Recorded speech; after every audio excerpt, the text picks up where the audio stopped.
Aujourd'hui, je suis super content de vous présenter un de mes plus gros projets, je pense, c'est même quasiment sûr. C'est un projet qui est assez énorme. Ça fait maintenant plusieurs mois, ça fait même un an que j'ai décidé de laisser une parcelle de mon jardin. On va dire environ, il y a 180 mètres carrés qui ne sont pas tondus. Et donc les plantes viennent comme elles veulent, il y a plein d'espèces différentes et en fait, je voulais voir tout simplement qu'est-ce qui se passait si on laissait une partie de notre jardin complètement sauvage, complètement naturelle et tout laissé. Je n'ai rien touché, je n'ai rien taillé, rien tondu.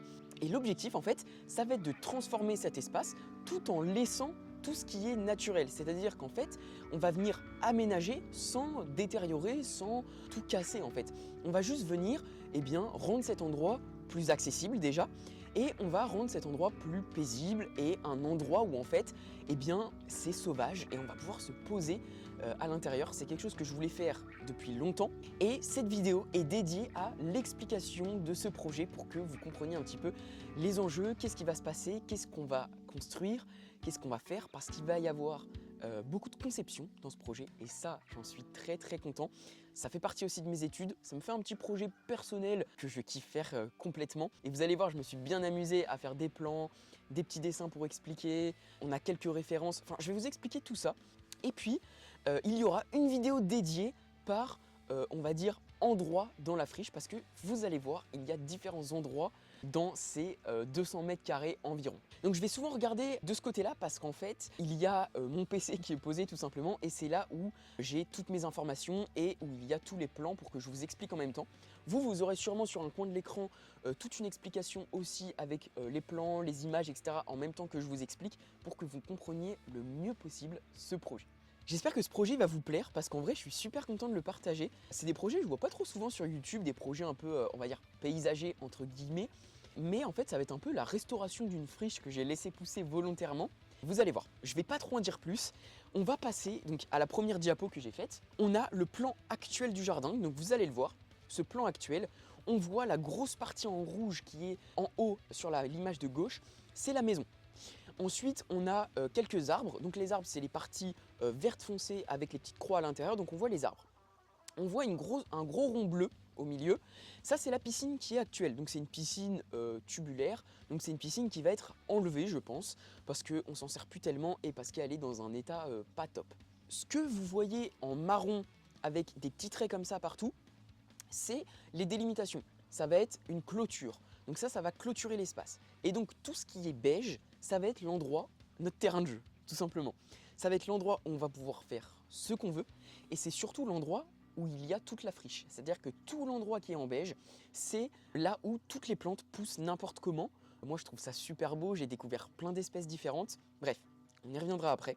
Ensuite, les petits arbres en vert clair sur le côté, toute la ligne sur le côté avec les verts clairs et toutes les petites croix, ça c'est un rang de pommiers qu'on va garder, qui va nous servir comme base pour créer une mini forêt. Parce que vous allez voir, on va restaurer cette friche, mais l'objectif principal, je ne l'ai pas dit, c'est vrai que c'est l'objectif principal, c'est de créer une forêt, entre guillemets, jardin gourmand. Alors, qu'est-ce que c'est qu'une forêt gourmande ou un jardin gourmand? Eh bien en fait, c'est un endroit assez naturel où on va laisser pousser, etc.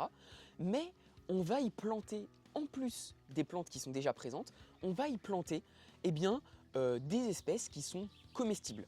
Donc quand on parle d'espèces comestibles, on parle de fruitiers, donc qui vont donner des fruits, mais on parle aussi d'espèces qui peuvent donner des graines, on parle d'espèces où on peut manger les parties florales, on parle des espèces où on peut manger les parties végétales, donc ça va être les racines, ça va être les jeunes pousses, ça va être les feuilles, donc ça peut être des parties cuites ou des parties même qu'on peut manger crues. Et en fait, l'idée, c'est de montrer, de démocratiser certaines espèces déjà qu'on ne connaît pas, ou même des espèces qu'on connaît et qui sont comestibles, mais qu'on ne se sert pas du tout. Alors ça peut être comestible pour manger en salade, ça peut être comestible pour être cuit, ça peut être comestible pour des tisanes, des thés, ça peut avoir des effets très bons sur le corps. C'est en fait des plantes qu'on ne connaît pas trop, mais qui sont, qu'on peut faire pousser très facilement et qu'on peut se nourrir avec. Donc c'est un peu l'idée de démocratiser ça. Ensuite, dans cette forêt jardin gourmand, donc où on va planter des espèces comestibles, on va aussi créer différentes zones. Donc, on va passer à la diapo numéro 2. Et donc, il y a plusieurs propositions. Dans ce projet, il y a quand même quelques zones différentes. On a la zone de friche et qui sera aussi plantée. La zone de friche, on va aller la voir tout à l'heure. Je vous mettrai quelques images en même temps. Cette zone de friche, on va la laisser, mais en même temps, on va essayer de la planter avec des plantes qui sont du coup basses, donc on va appeler ça des herbacées. On va y installer plein d'espèces qui restent assez basses, assez petites, et qui va nous servir de base en fait tout simplement, et qui va être comestible. On va essayer d'instaurer quasiment que des espèces comestibles. Mais vous allez voir qu'en fait c'est des espèces complètement communes en fait. C'est des espèces qu'on ne se douterait même pas que c'est comestible, et c'est ça qui est intéressant. Ensuite, on va avoir la zone, donc vous avez toutes les légendes en dessous, hein. On va avoir la zone boisée, donc ça c'est une zone hyper importante, parce que du coup c'est une zone qui va être beaucoup plus à l'ombre, c'est une zone qui va créer une mini-forêt, donc qui va accueillir des insectes, qui va accueillir des oiseaux qui sont différents. L'idée c'est encore une fois de créer différentes strates, la strate herbacée, la strate arbustive, donc avec des arbustes, et la strate eh bien, avec des vrais arbres, donc la zone boisée. Là, on a 200 mètres carrés. Donc forcément, dans 200 mètres carrés, on peut quasiment pas faire quelque chose de vraiment, on va dire, qui pourrait vraiment marcher correctement. On n'aurait pas un équilibre assez bien. L'idée, moi, c'est juste d'avoir le concept, en fait. De montrer le concept sur YouTube, de montrer un petit peu ce projet. Mais le but, c'est de le reproduire sur 1 hectare, 2 hectares, 10 hectares. Après, c'est comme vous voulez. Moi, l'idée, c'est que je veux montrer que ça peut marcher sur 200 mètres carrés. On va pas pouvoir faire un truc de fou, mais ça commence par là, et l'idée c'est un peu de démocratiser l'idée. Ensuite, on a la zone eh bien, humide. Et là, la zone humide, elle est extrêmement importante. Cette zone humide, eh bien, elle va nous servir encore une fois à ramener une faune et une flore qui est différente. Donc l'idée, ce serait par exemple de créer une mare naturelle. Donc on peut le voir dans la proposition 1, elle est tout en bas, et dans la proposition 2, elle est un petit peu plus haut, le long des pommiers du coup. Et donc cette mare naturelle, on la créerait dans une des vidéos, donc il y aura plusieurs étapes de vidéo, et la mare naturelle serait une des étapes. L'idée, c'est du coup de ramener une zone plus humide dans cette friche, dans ce jardin sauvage, entre guillemets, et d'amener un côté un peu encore plus naturel, et de ramener voilà, une faune encore plus différente. Comme vous pouvez le voir, on a aussi des constructions qui vont être dans cet espace. On a la construction d'un mobilier, donc on peut le voir, le mobilier il est en orange, il est dans la proposition 1 il est à peu près au milieu, et dans la proposition 2 il se retrouve juste à côté de la zone humide. Donc ce mobilier, vous allez le voir juste après, parce qu'on a toutes les propositions avec les petits croquis pour vous montrer à quoi ça va ressembler, mais le mobilier ce sera un petit truc pour se poser, pour s'asseoir et profiter dans une zone plus sauvage. Ensuite on a le cheminement, donc le cheminement c'est les petits pointillés en rose.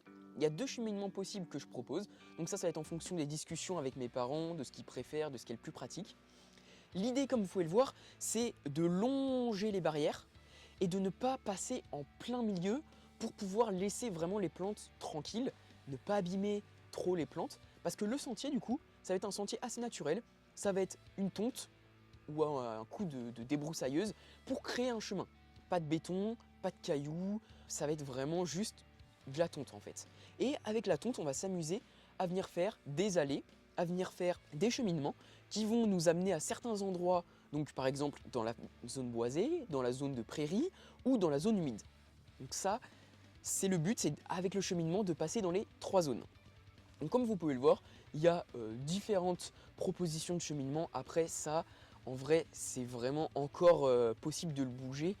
L'objectif, c'est pas un truc figé, c'est de faire un truc qui puisse être voilà, assez agréable, de pouvoir se promener, c'est plutôt ça l'objectif. Du coup, on a aussi tout ce qui est clôture, donc tout ce qui est en marron, ça j'ai oublié de le mettre dans la légende, mais en gros ça va être une clôture. Vous allez voir juste après, je vais vous expliquer comment on va faire ces clôtures. Là, je vous montre juste le plan. Et après, une grosse partie de ce projet aussi, eh bien, ça va être le poulailler. Le poulailler, vous pouvez le voir, c'est en marron et c'est tout en haut du jardin. Donc il y a un gros arbre qui est déjà là, donc c'est un cerisier. Et donc on va le mettre sous ce cerisier. Pareil, les plans je vais vous les montrer juste après, et ça va être l'étape numéro 1, ça va être la première vidéo qu'on va sortir, la construction du poulailler. Nous, ça fait déjà plusieurs années qu'on a des poules, elles sont juste pas au même endroit du jardin. Donc l'idée ce serait donc de créer un poulailler, d'amener des poules, alors pas beaucoup, parce qu'on a que déjà on a que 200 mètres carrés, à peine même. Et puis des poules, si vous le savez, les poules ça a tendance à détériorer énormément votre terrain. Donc là l'idée ce serait d'avoir seulement 2 poules, mais ça nous suffirait amplement. Pour moi, c'était assez important de faire un poulailler, de par le fait de rendre encore plus vivant cet espace, donc de pouvoir rentrer, de se promener, de voir des poules qui se baladent, et aussi de pouvoir être autonome en œuf et d'enrichir notre sol en matière organique. Comme vous pouvez le voir, on a en bleu 3 dalles béton, où en fait en dessous on a... comment ça s'appelle déjà? C'est un... Putain, je me rappelle plus du mot. Donc oui, en bleu, j'ai retrouvé le mot. En bleu, c'est 3 dalles béton qui font partie de la fosse septique de la maison. Donc en fait, c'est assez profond et donc on a tout un réseau qui est sous terre. Donc ça veut dire que pour les arbres qu'on va planter et pour même la mare et le mobilier, les choses comme ça, il va falloir réfléchir à ces endroits et c'est une sorte de contrainte. Alors moi, ça me fait un peu plaisir parce que ça rajoute une petite contrainte au terrain. Et donc, on va avoir où il va falloir qu'on fasse attention à ce qu'on met et à ce qu'on plante et à ce qu'on installe tout simplement. Donc là, on passe pour moi aux meilleures parties de la vidéo, c'est comment j'ai eu les idées et comment me sont venues les inspirations pour créer tous les éléments de cette conception de ce jardin. Alors en fait, je suis allé tout simplement sur Pinterest, j'adore cette plateforme. Ça nous permet d'avoir plein d'inspiration. On a à gauche les références qui m'ont plu, les références qui m'ont inspiré. Donc en fait l'idée c'est de faire un mobilier avec un filet et on peut s'allonger dedans. C'est aussi simple que ça, il n'y a rien de compliqué. Je suis pas un roi du bricolage, j'ai pas envie de m'avancer dans trop de choses compliquées. Donc on va faire un truc assez simple et je trouvais ça super sympa, surtout que en fait ça s'instaure hyper bien dans le paysage, dans l'endroit. Donc à droite on a une illustration, donc toutes les illustrations c'est moi qui les ai faites sur tablette graphique. Et en gros on voit devant la petite friche, derrière la petite personne qui est posée dans son truc, et puis derrière les petits arbres. Voilà, c'est vraiment très croquis. L'idée, c'était pas de faire un truc où je passe des heures, c'est de faire un truc en 10 minutes pour exprimer le mieux possible mes idées. Donc ça, c'est le mobilier qu'on a vu tout à l'heure sur la carte. Ensuite, on a l'espace humide, donc la mare. Alors dessiner un espace humide, c'est un peu compliqué, mais en gros, avec les références, on voit 2 références. En gros, dans l'idée, c'est quelque chose de très planté, où il n'y a pas de truc artificiel, tout est naturel. La mare, je ne sais pas encore si je la fais avec une bâche EPDM ou si je la fais avec le sol que j'ai, parce que ici, on a un sol qui est très argileux. Le problème, c'est que j'ai peur que l'été, ce soit complètement sec, ce qui est très probable. Et moi, ce que je voudrais, c'est pas une mare temporaire, c'est une mare permanente où il y a toujours des animaux qui y vivent pour éviter aux animaux d'aller chercher un autre point d'eau et de galérer à chercher un autre point d'eau. L'idée de la mare, c'est de faire quand même un truc très petit. On est sur une petite échelle. On n'a que 200 mètres carrés. Ça va pas être une mare comme sur les photos qui est énorme avec une profondeur de 1 mètre. Ça va être un truc très petit avec une faible profondeur d'eau, des plantes qui sont palustres, des plantes qui vont être dans l'eau. Et encore une fois, vous allez voir, vous allez être surpris, mais c'est des plantes qui sont comestibles que je vais choisir. Je vous montrerai après, il y a la liste de toutes ces plantes si vous voulez faire des recherches sur internet, etc. Donc voilà pour la mare, il y a la petite illustration sur le côté. Franchement, je me suis amusé encore une fois à faire ça. Et puis après, on passe au poulailler. Donc le poulailler, moi, c'est un petit kiff que je me fais clairement. Donc on a une ossature en bois. L'idée, c'est de faire un truc assez simple, encore une fois, avec de la récup. Donc moi, c'est des bouts de bois que j'ai déjà à la maison. L'idée, c'était de partir sur un truc sur pilotis et avec une forme très simple. Juste un toit comme ça, avec des assemblages très simples. Et puis sur pilotis pour mettre de la sécurité aux poules. Elles ont besoin d'avoir un endroit qui est en hauteur. Donc voilà l'idée. Voilà les petits croquis. Moi, je me suis amusé à dessiner tout ça. L'idée, ce sera aussi de faire une récupération d'eau pour soit alimenter la mare, donc rajouter de l'eau dans la mare quand il pleut avec la récupération d'eau du toit du poulailler, ou alors juste de mettre un bidon d'eau de récupération, par exemple semi-enterré ou un peu caché par des plantes, et de pouvoir récupérer cette eau pour arroser le jardin sauvage, qui normalement, les premières années, il va avoir besoin de suivi, d'être irrigué, etc. Mais une fois les premières années passées, il est complètement autonome, il n'y a vraiment rien besoin de faire. On en reviendra sur les étapes de la vidéo.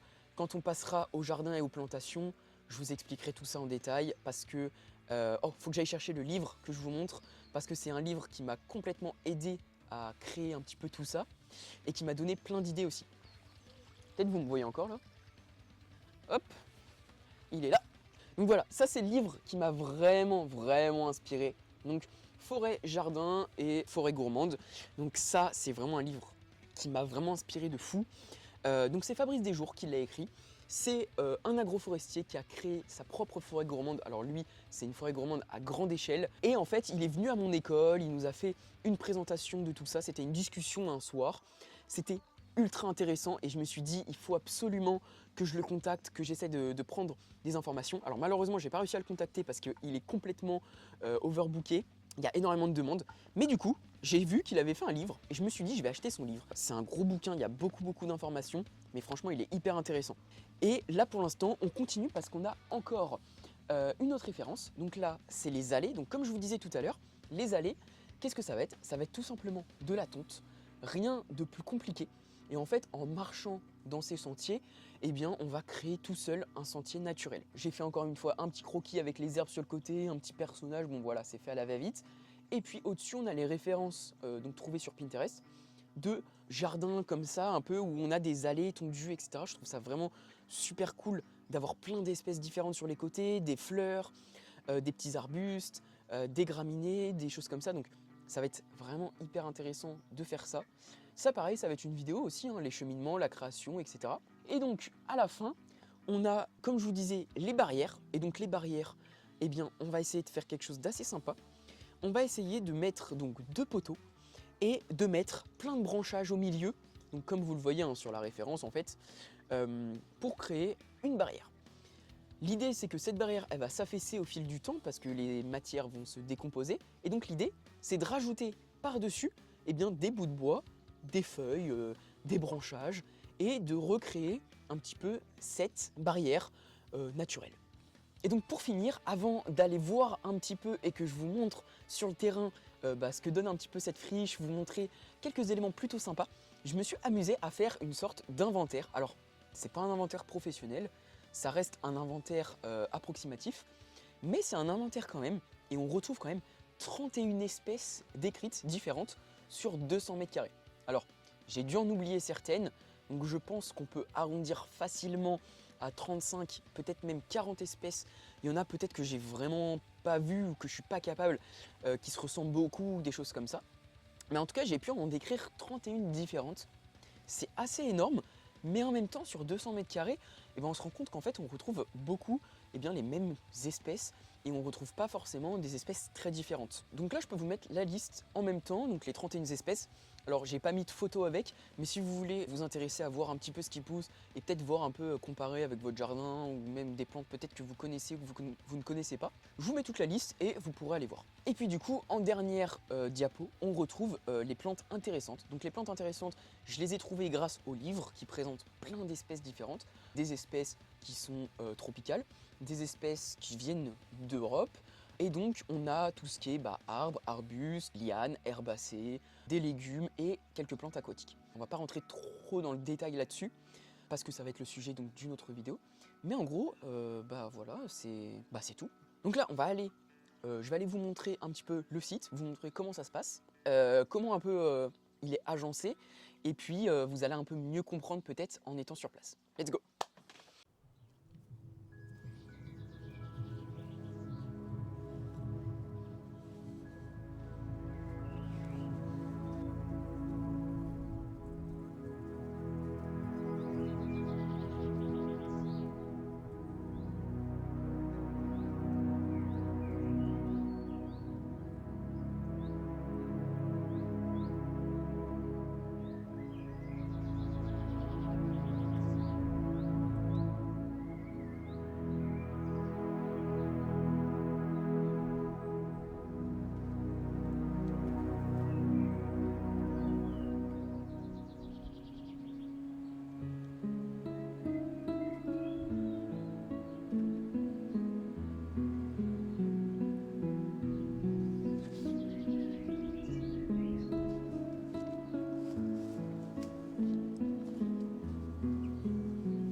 Donc bon bah voilà, comme vous pouvez le voir, il y a des plantes qui sont très très hautes. Il y a pas mal de quand même de diverses plantes. Je suis assez impressionné moi parce que j'ai jamais laissé pousser mon jardin comme ça. Et en fait j'ai jamais vu ça. Enfin, juste genre ce genre de plantes là, moi j'ai jamais vu ça. J'ai jamais vu ça dans mon jardin. Moi je suis très content de voir plein de plantes diverses et surtout de voir énormément d'insectes. Pareil que j'ai jamais vu autant d'insectes dans une zone comme ça. Ils viennent pas du tout nous embêter. Et ils font leur vie en fait et ils viennent profiter de toutes ces espèces là. Très très hâte de commencer le projet. Là c'était vraiment une vidéo présentation et on va commencer avec la première étape de ce projet qui est le poulailler. Et là vraiment on a une étape qui va être très très importante. On partira sur les parties peut-être plus naturelles où on va faire les cheminements, on va faire un peu de plantation, etc. Là on est en plein été donc vous vous doutez bien que les plantations c'est pas pour tout de suite. Mais non voilà, on a quand même pas mal de trucs à faire. Je suis plutôt content. Derrière ouais c'est... Je sais pas si le focus va se faire. Mais franchement très content de ce résultat. Et puis non, très content de cette vidéo, de vous expliquer tout ça. Donc bah écoutez, on se dit à la prochaine pour le premier épisode qui sort la semaine prochaine. Je compte sur vous si vous avez des commentaires, des idées, des conseils, etc. Je suis complètement preneur, donc n'hésitez pas. Et dites-moi si la qualité, elle change un petit peu ou pas, que ce soit au niveau du montage ou que ce soit au niveau de la caméra qui me filme juste là. Je suis vraiment hyper content, c'est la première vidéo que je fais avec. Je pense que ça rend mieux. Dites-moi ce que vous en pensez. Là c'est une vidéo assez chill donc peut-être qu'on va pas s'en rendre trop compte. Voilà, en tout cas on se dit à la semaine prochaine alors. Salut tout le monde.